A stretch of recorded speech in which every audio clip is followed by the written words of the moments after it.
I'm going to start off, as I said, by saying, smart goals, not smart. The problem with smart goals is that they are pretty constraining. Smart goals are great if you have small projects, right? You're going to smart, measurable, attainable, relevant or relatable or whatever R word you use, and trackable, right? And so if you're doing something small, that kind of works. But if you are, or if you're working on something that's very linear, that kind of works. However, most goals are not linear in nature, and especially if we're talking about personal or professional development goals, those certainly are not linear. So SMART goals put us in a box that is filled with failure, written all over it. And that's not really where we want to start, and especially not where we want to start, this brand fresh, glittery year, right? We want to really set ourselves up for more. We want to set ourselves up not just for success, but we want to set ourselves up for forward progress, right? Because success is depending on how you define it.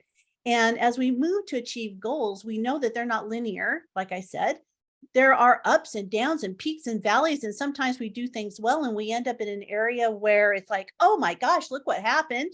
This is kind of cool. All right, this took me in a different direction.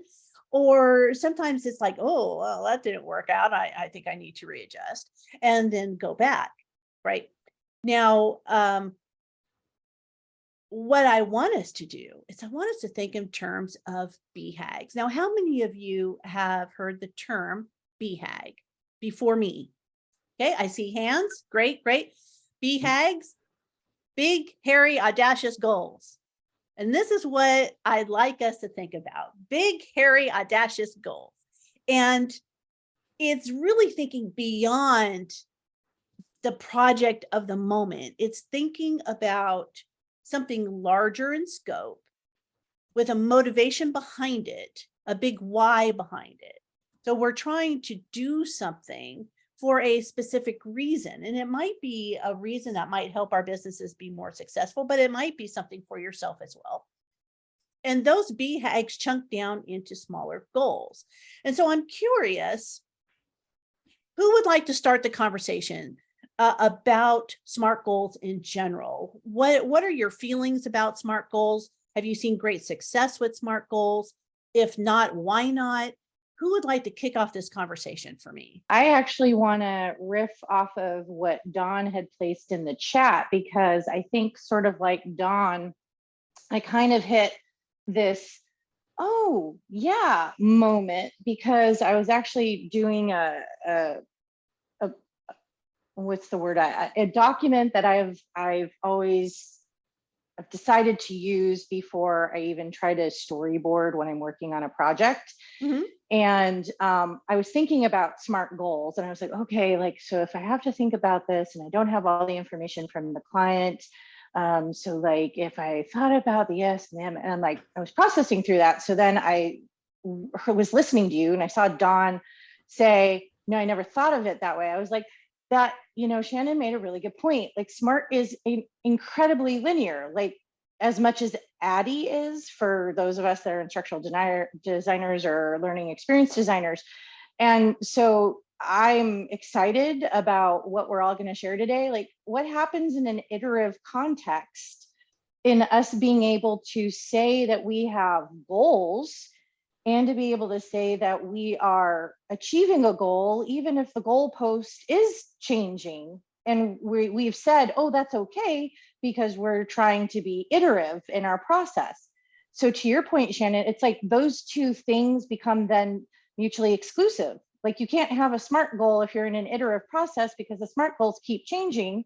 And then, so what are you doing? Are you constantly stopping, like, oh, I'm sorry, everybody, I have to reassess my SMART goals here to make sure that I'm still achieving my goals? Like, yes, that also sounds like a definition of insanity. So this is going to be intriguing. Thank you.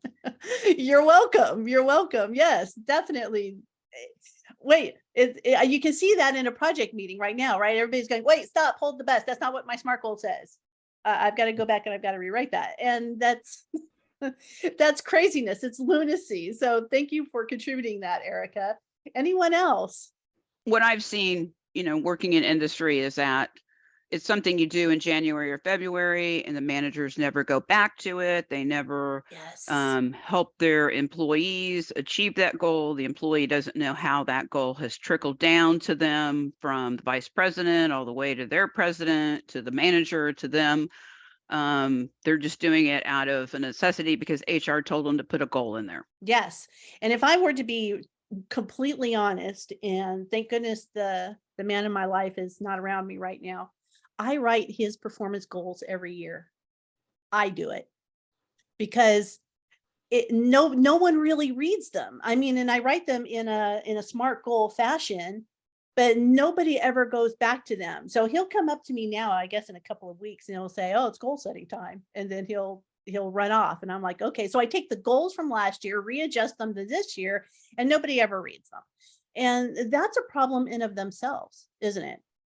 Because we really want those goals to be something that we can go back to either at the end of the year when it becomes a performance appraisal time, or just to give ourselves that great pat on the back to say, look what I achieved. This is what I did, and to make yourselves feel like, yes, I've done something purposeful this year. And so thank you for that, Amy. Absolutely.